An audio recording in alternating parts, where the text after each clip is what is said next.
Hi అండి, welcome back to my channel. నేను నాగపద్దు. ఈరోజు వచ్చేసి టమాటో బాత్ అయితే చూపిస్తానండి. సింపుల్గా ఈజీగా చేసుకోవచ్చు.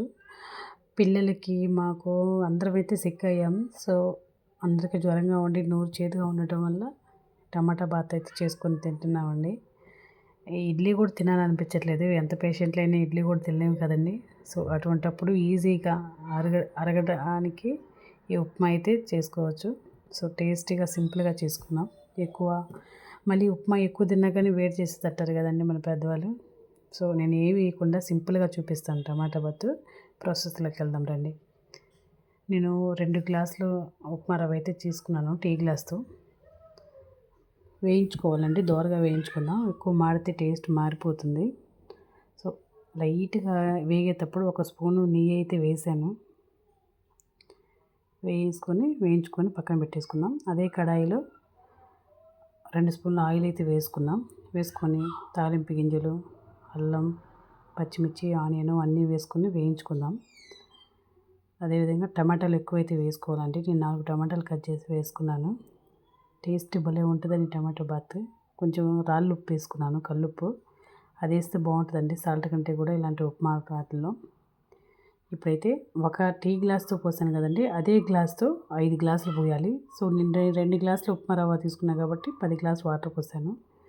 కొంచెం కల్లుప్పు కూడా వేసానండి, నాకు ఉప్పు సరిపోలేదు. చూస్తాను కదా, బాగా బాయిల్డ్ అవ్వాలి వాటర్ అయితే.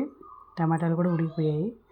సో కలుపుకుంటూ ఉండాలండి. గడ్డలు అయితే కట్టకూడదు. ఉప్మా రవ్వ గడ్డలు కడితే తింటునేటప్పుడు కొంచెం గడ్డలుగా తగులుతుంటాయి. అలా ఏం లేకుండా కలుపుకుంటానే ఉండాలి, గడ్డ కట్టకుండా. గట్టిపడే వరకు కొంచెం దూరంగా ఉండి కలుపుకోవాలండి. లేదంటే మన ముఖానికి వచ్చి చిందుపట్టి కొడతాయి. అంటుకుంటుందండి, బాగా కాలిపోతుంది కదా, బాగా వేడి మీద ఉంది ఉప్మా. సో ఉప్మా ఒకసారి మూత పెట్టేసి కనుక కలుపుకుంటే ఆ చిటుకులన్నీ రాలకుండా పైనుంచి పడకుండా అయితే ఉంటాయి. సో ఉప్పు కారం అన్నీ నాకు సరిపోయాయి. మీకు ఏమైనా కారం సరిపోకపోయినా కొంచెం యాడ్ చేసుకోవచ్చు. కారం సాల్ట్ సరిపోయినా యాడ్ చేసుకోవచ్చు. నాకైతే సరిపోయాయి. సో ఈజీ ప్రాసెస్ అండి, సింపుల్గా అయిపోయింది. ఇప్పుడైతే నేను గోరుచిక్కులు కూడా ఉడకబెట్టేసుకోవడానికి రెడీ అయ్యాను. అట్లాంటి కట్ చేసి పెట్టుకున్నాను. ఈ కట్ చేసి పెట్టిన వాటిని కొంచెం ఉప్పు, పసుపు వేసి ఉడికించుకుంటున్నాను. ఎక్కువసేపు టైం కూడా పట్టదండి, 5 నిమిషాల్లో ఉడికిపోతాయి. నేను లేత చిక్కుడుకాయలు తీసుకున్నాను. ఈజీ ప్రాసెస్లో చూపిస్తానండి. విజిల్ కుక్కర్లో అయినా వేసుకోవచ్చు, 1 విజిల్లో సరిపోతాయి.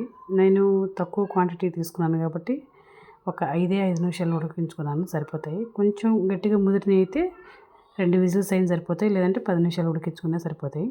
అదే గిన్నెలో ఆయిల్ వేసేసుకొని, ఆయిల్ వేడెక్కాక తాలింపు గింజలు, పచ్చెనగపప్పు, 1 ఎండుమిర్చి, ఆనియన్ వేసి ఫ్రై చేసుకోవాలి. ఏవైతే ఉడికించుకున్న చిక్కుడుకాయలు ఉన్నాయో అవైతే గిన్నెలోకి ట్రాన్స్ఫర్ చేసుకోవాలి. అన్నీ కలుపుకోవాలి. ఈ ముక్కల్లో ఉన్నటువంటి వాటర్ అన్నీ ఇంకిపోయే వరకు వేయించుకోవాలి ముక్కలు. నాకు 80% ఉడికిపోయాయి కదా ఆల్రెడీ. నేను ఎక్కువ టైం కూడా అవసరం లేదండి. ఒకవేళ ఉడకపోతే మీరు దాంట్లో ఉన్న వాటర్ వరకు ఇంకిపోయే వరకు ఉంచుకోవాలి.